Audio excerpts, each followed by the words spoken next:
So the next thing to happen on Friday Night SmackDown, we get to the next segment of the night where we see Solo Sikoa with Paul Heyman, the Bloodline. They come down there to the ring, and Paul Heyman has the mic and he starts talking about a few things, talking about John Cena and Crown Jewel and all that stuff. He says that John Cena does not run the place. He says the only person that runs the place is the Tribal Chief, Roman Reigns. That's what he was saying, and he says that he don't be calling Roman Reigns on the phone or anything like that. He says Roman Reigns would be the one calling him on the phone, and that's what he was saying and all that stuff. And he says that Solo Sikoa will beat John Cena tomorrow night at Crown Jewel, and yeah, that Solo's rolling and all that stuff.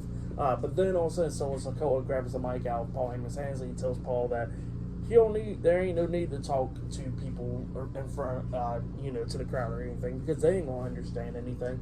He says that we can only talk to like one person, that is John Cena and all that stuff. And then all of a sudden, John Cena comes walking down there, and Solo Sikoa got the mic and he says that tomorrow night will be John Cena's last ever match in the WWE, and he says he's going to beat him at Crown Jewel and all that stuff. And he tells him that the Tribal Chief gave him some orders, and he says that the Tribal Chief says let John Cena have the mic and talk to the fans, because it'll be the last ever time he ever talked to them. So yeah, that's what Solo says, and he passes the mic over to John Cena, and John Cena starts talking. John Cena kind of is losing his voice a little bit, his raspy and all that stuff. I guess he got sick.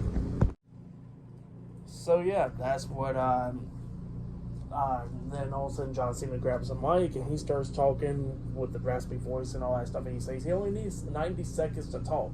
And he says to Solo that that Solo's not going to beat him tomorrow night at Crown Jewel, and he says that thumb that hit Solo gas right there is not going to hit John Cena in the throat. He says that thumb is going to go up his ass. So yeah, go up Solo Sikoa's ass. So yeah, that's what John Cena said, and then he just throws the mic down and he walks away. But yeah, that's what happened there. Pretty good segment though between Solo Sikoa and John Cena. Pretty hyped for their match for tomorrow night at Crown Jewel.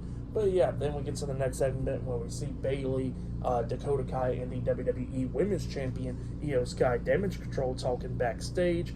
And yeah, Damage Control, Bayley was talking about like, oh, what if we beat up Bianca and I get that title match tomorrow night? And Io and Dakota looks at her funny, and Bayley was like, I was just kidding. And then all of a sudden here comes Nick Aldis, and he comes up talking to Bayley and goes like, well, how about this? I got some things to talk to you about Bianca Belair. And he says that, how about we have Damage Control barred from ringside for your match tonight against Bianca Belair. And Bayley was like, no, that ain't good. And Sky was like, you know what? That sounds great. You got it on your own. And then they walk away. So yeah, that's what happened there. But up next, it'll be the Brawling Bruce versus Pretty Deadly in a Donnybrook match up next on SmackDown. So yeah, I'll see you guys later. Until then.